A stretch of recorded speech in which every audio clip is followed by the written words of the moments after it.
Well, hello again, everyone, and welcome to the Dukes of Hazzard General Lee build I've been working on. As any good operating room nurse does for the doctor, is they lay out their surgical tools before an operation.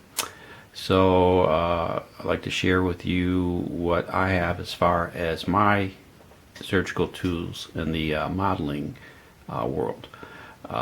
To start this kit with. As you can see on your left is the our standard hobby knife, a set of some sprue cutters, one of many of the sanding sticks, and an array of different types of files. And on the far right is the brush, which I use to brush off the excess shavings of the styrene plastic once I shave the areas down. So like I said, these are my tools of the trade that I use to prep the kit with. With that being said, I will move this off to the side and show you what I've gotten done so far. Fortunately, I had to go back to work. I was on a 2-week holiday reprieve, so this is just kind of a preliminary showing of what I have done. First of all, I basically was working on the chassis. I'll go ahead and pull this off since this is all one piece, but yeah, the initial look of the chassis was pretty incredible, with all the flashing and injection molds and stuff like that.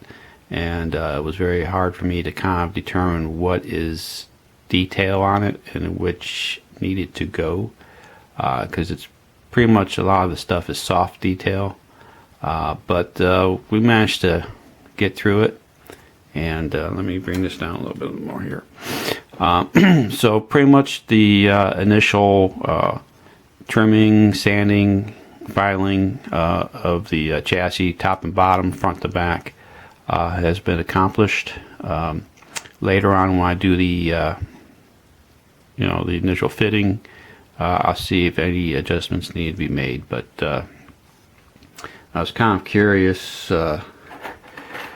Looking in the back of the trunk area, gas tank area, you can see here we have some pretty distinctive injection molds, I guess.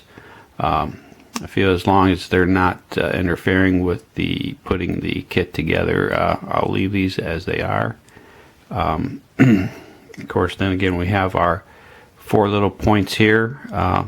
I did a test fit, I guess, with the interior bucket. I imagine that's what goes on top of these little locator pins.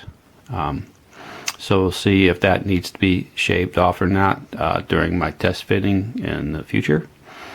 So, but overall, it's looking a lot cleaner, and hopefully I won't have to make any more adjustments on the chassis.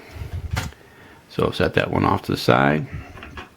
Like I said, virtually every single plastic styrene piece I'm showing you had some initial work to clean it up. So, like I said, here we are with the a single bolted piece with the muffler and the transmission and the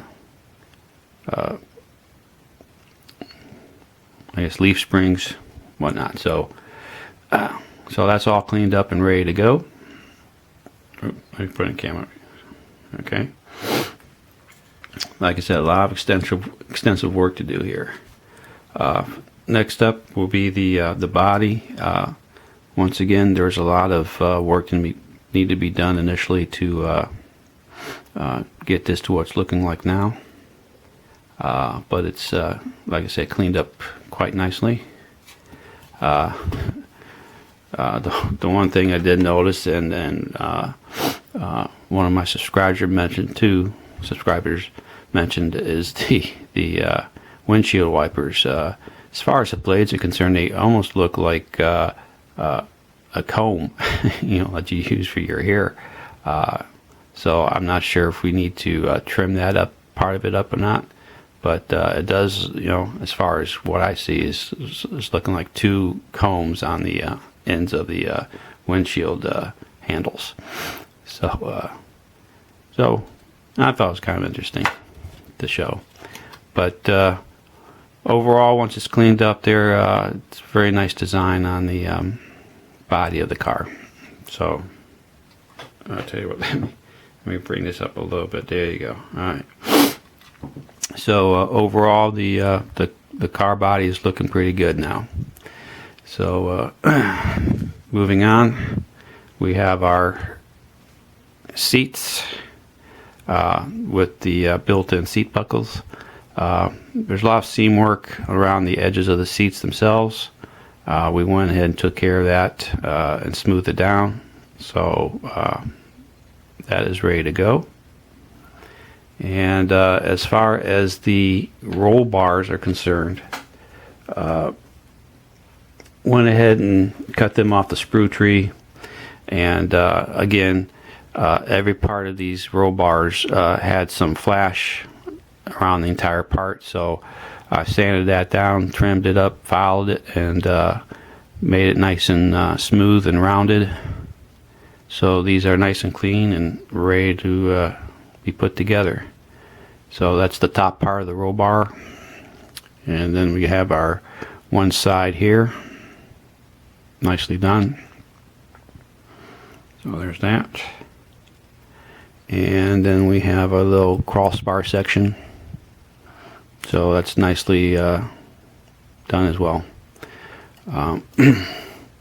The other part of the roll bar, I'll bring it over with the interior bucket. I'll go ahead and take this out for right now, and then we'll put it in a little later.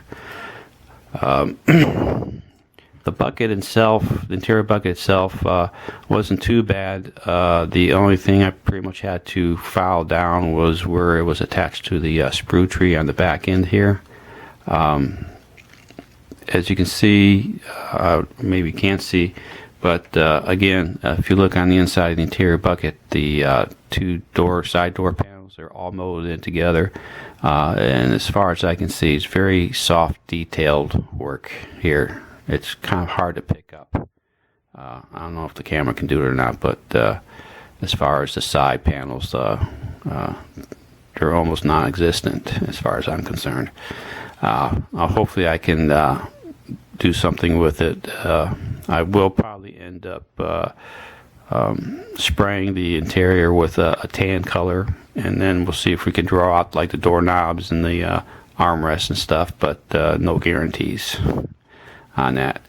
Another thing I kind of noticed too, we have like 4 injection marks, 2 in the front, 2 in the back. The ones in the back are kind of flush with the floorboard part of it, but the injection marks on the front have a little bit of a recess in it. I don't know if I should go ahead and maybe putty that up a little bit, because it does have a little bit of some texture to it, like it's carpeted. Again, also, if I can put my finger behind it, and it's almost transparent. You can almost see my finger through the plastic. That's how thin it is. As far as where the back seats are located, it's a little bit thicker. So just an observation on that part. Some people were referring to that part of the roll bar wasn't sitting properly in the interior bucket because of the this crossbar here was somehow above the interior bucket, where it was shown above the window area. But kind of like when I place it down here, I don't know if you can see that, hopefully, and it's just below the window itself. So I think we're pretty good there. And as far as how it's resting on the back end of the interior bucket, it's kind of got a 45-degree angle, maybe a little bit less, but it does seem to sit pretty flush here. So hopefully there won't be any fit issues there when I put it together. So that was another observation I kind of made there. As far as the dashboard itself, like I said, it's very soft details. As far as the gauges, they're almost non-existent in there, but we'll see what we can do when I paint this all up and stuff like that. See if we can draw out some of the instrument panels. But this needed a lot of work too as well, to trim it to make it look as clean as possible. So that's where we are standing at that. And I did happen to I'll bring this over, go ahead and put the engine together, the block, the transmission. As you can see, it's not painted or anything. I basically put the necessary parts together that are going to be painted the orange color. So there you go on that. As far, same thing, had to really do some work on the block and the transmission, as far as a lot of flash around it and trim up the pieces. But it came out okay. I had to do a lot of sanding to try to close the gap down a little bit in some of the areas. I may put some Vallejo putty to finish closing up some of the gaps there and make it a little bit more solid. So, but like I said, this is the initial fitting of the engine. So there you go. That is done. As far as the rest of the parts, they're still on the trees. And when I do get to the point where I need to take them off the trees, I'll go ahead and trim up those pieces as well too. So with that being said, we will carry on and move ahead with this build. And just want to say thanks for watching, and tune in for the next episode. We'll have some more progress done on this. So until then, everybody have a good day, and we'll catch you later. Bye.